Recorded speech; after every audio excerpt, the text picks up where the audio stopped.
आज हम बात करेंगे जामवंत जी की। जामवंत जी कौन थे, ध्यान रखना भैया। सबको पता है ये कि राम जी किसे ना सेनापति थे, लेकिन इससे पहले और क्या थे, इनकी उत्पत्ति कैसे हुई, इनका जन्म कैसे हुआ, ध्यान रखना भैया। तो देखो, जामवंत जी ब्रह्मा जी के मानस पुत्र माने जाते हैं। किसके मानस पुत्र? ब्रह्मा जी के। इनका जन्म जब ब्रह्मा जी तपस्या में लीन थे, तपस्या कर रहे थे, तो ब्रह्मा जी को जमुहाई आई, जमुहाई उबासी, उबासी आई, तो उनके मुंह से एक सुंदर भालू का जन्म हुआ, तो वो जामवंत जी कहलाए। एक तो पौराणिक कथा यह है, एक पौराणिक कथा यह कहती है कि ब्रह्मा जी के पसीने से जामवंत जी का जन्म हुआ। और सतयुग में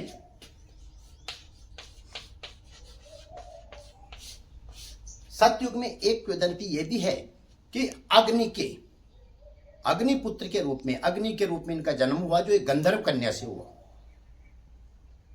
सतयुग में इनका जन्म ब्रह्मा जी ने क्यों किया, इसका कारण था जो देवताओं और असुरों के मध्य देवासुर संग्राम हुआ था, उस संग्राम में देवताओं की सहायता के लिए जामवंत जी का जन्म हुआ था।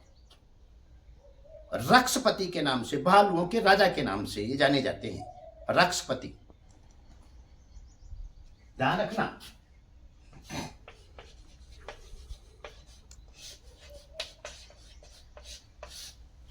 रक्षपति के नाम जाने जाते, भालुओं के राजा के नाम से ये जाने जाते हैं। तो सतयुग में तो इनका जन्म, ध्यान रखा, इनको चिरंजीवी माना जाता है, अमर माना जाता है। ये 3 कालों में रहे। सतयुग में ये देवासुर संग्राम में देवताओं की इन्होंने सहायता की। उसके बाद में ध्यान रखना भैया, त्रेता युग में ये राम की सेना के सेनापति थे, और हनुमान जी की जो शक्तियां थी, उन शक्तियों को हनुमान जी को इन्होंने याद दिलाया। हनुमान जी अपनी शक्तियां भूल चुके थे, उन शक्तियों को स्मरण करवाया किसने? जामवंत जी ने। कहीं रीचपति सुन हनुमाना, कहीं रीचपति सुन हनुमाना, का चुप साध रहे हूं बलवाना। ध्यान रखना, राम काज लगी तव अवतारा, सुनते हूं भयों पर्वताकारा। हनुमान जी ने पर्वताकार आकार धारण कर लिया। तो ये बातें किसको थी पता? जामवंत जी को उस समय। तो ध्यान रखना, राम जी की त्रेता में राम की सहायता थी। और द्वापर में ध्यान रखना भैया, द्वापर युग में कृष्ण के समय भी जामवंत जी थे।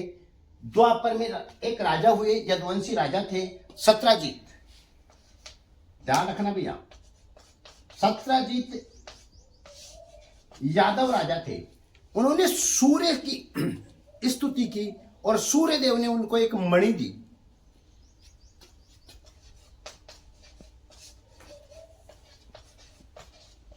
क्या दी?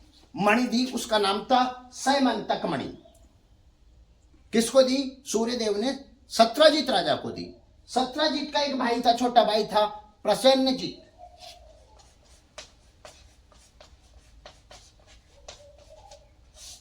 ये सत्राजीत का छोटा भाई था। इस मणि की क्या खास बात थी? ये मणि प्रतिदिन 8 बार सोना देती थी, प्रतिदिन 8 बार सोना देती थी, और जो लगभग होता था 150 किलो से 200 किलो तक सोना प्रतिदिन ये देती थी। तो उस राजा के शासन में चारों ओर कोई अकाल नहीं था, सुख शांति थी, रोग रहित था वो। एक बार ये मणि, ध्यान रखना, सैमंतक मणि चोरी हो गई। चोरी कैसे हुई? इस चोरी का इल्जाम किस पर लगा दिया? कृष्ण पे लगा दिया राजा ने। कि कृष्ण ने ये मणि चुरा ली, जबकि कृष्ण ने वो मणि नहीं चुराई थी। क्यों? क्योंकि सत्राजीत के पास जो सैमंतक मणि थी, इसको धारण करके उसके भाई प्रसन्नजीत ने गले में धारण कर ली और शिकार करने चला गया। उस शिकार के दौरान एक शेर ने प्रसन्नजीत को मार दिया, तो वहां प्रसन्नजीत की मृत्यु हो गई और वो मणि वहीं रह गई। उस मणि को, ध्यान रखना, वो मणि शेर के आसपास रह गई।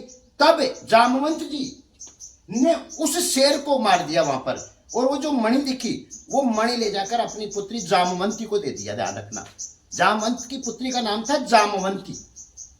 अपनी पुत्री को दे दिया खेलने के लिए, गुफा में ले जाके रख दिया। इधर कृष्ण जी ने चोरी का इल्जाम अपने ऊपर लगते ही उस मणि की तलाश में लग गए। तो उनको पता चला कि प्रसन्नजीत जंगल में गया था, तो वहां पर वो चले गए। वहां शेर और प्रसन्नजीत की वो कहानी उनको पता चली।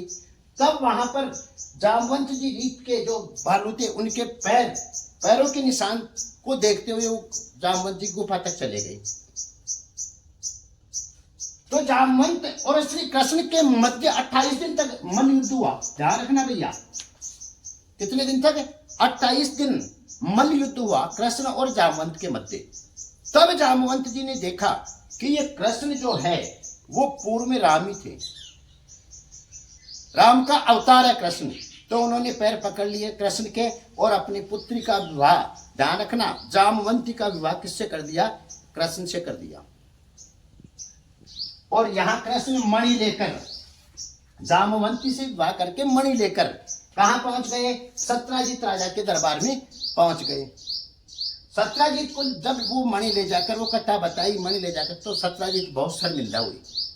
और शर्मिंदा होकर उन्होंने अपनी पुत्री सत्यभामा का, ध्यान रखना भैया, अपनी पुत्री, सत्यजीत की पुत्री है सत्यभामा, अपनी पुत्री सत्यभामा का विवाह किससे किया? श्री कृष्ण से किया। लज्जित हो गए थे और अपनी पुत्री किसको दे दी? श्री कृष्ण को दे दी, सत्यभामा का। इस प्रकार ध्यान रखना, सतयुग से लेकर द्वापर तक जामवंत जी ने 3 काल तक अपनी लीलाएं बताई या इन तीनों कालों में अपना योगदान दिया। तो जामवंत जी वो व्यक्ति है, अमर व्यक्ति माने जाते हैं। ओके।